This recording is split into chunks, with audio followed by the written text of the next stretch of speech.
Fransa'da Çin'de zorla çalıştırılan Uygur iş gücünden yararlanarak insanlığa karşı suçları gizlemekle suçlanan 4 tekstil devi hakkında soruşturma başlatıldı. Mediapark'ın haberine göre Nisan'da Yolsuzlukla Mücadele Derneği, Şarpa, Etikette Etik Kolektifi, Avrupa Uygur Enstitüsü ve Doğu Türkistan'da zorla çalıştırılan bir Uygur tarafından yapılan suç duyurusunu kabul eden Ulusal Terörle Mücadele Savcılığı'nın İnsanlığa Karşı Suçlar Birimi 4 tekstil devi hakkında soruşturma başlattı.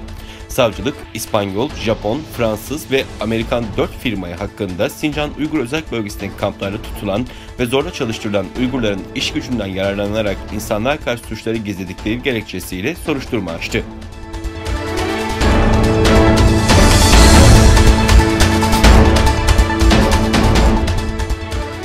Oxford Society ve Uygur İnsan Hakları Projesi adlı insan hakları gruplarının hazırladığı yeni bir rapor, Pekin'in Uygurlara yurt dışında baskı uygulama faaliyetlerinin neredeyse 30 ülkeye yayıldığını ortaya koyuyor.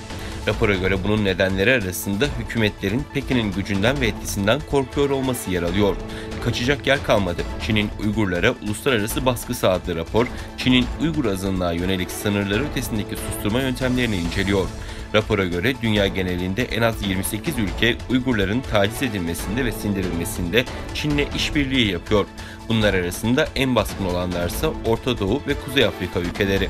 Rapora göre 1997-2016 yılları arasında Çin 23 ülkede 851'den fazla Uygur'un gözaltına alınması ve sınır dışı ezilerek Çin'e gönderilmesinde rol oynadı. 2017'den bu yana Pekin'in faaliyetleri belirgin şekilde arttı ve 15 ülkeden en az 695 Uygur gözaltına alındı ya da Çin'e sınır dışı edildi.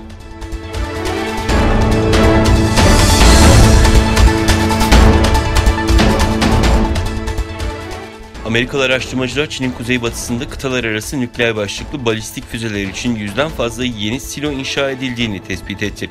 Amerika Birleşik Devletleri'nde bulunan James Martin Nükleer Silahların Yayılmasını Önleme Araştırmaları Merkezi'ndeki araştırmacılar tarafından elde edilen uydu görüntüleri, Yumen şehri yakınlarındaki yüzlerce kilometre karelik kurak arazide çok sayıda saha çalışmasının sürdüğüne işaret ediyor.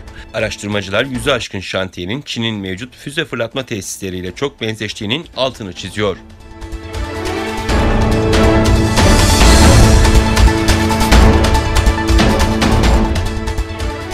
Çin'in Hong Kong özel idari bölgesinde şehir yönetiminin Çin'e devrinin yıl dönümünde düzenlenen geleneksel protestolar yasaklandı.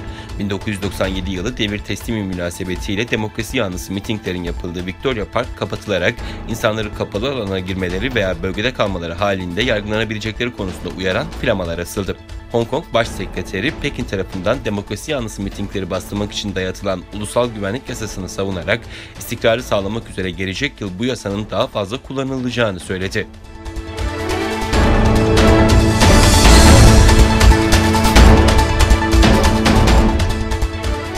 Kuzey Kore lideri Kim Jong-un, koronavirüs salgını sürecinde ekonomik zorluklarla karşı karşıya olan ülkesinin Çin'le ilişkilerini geliştirmek için çabalayacağını belirtti.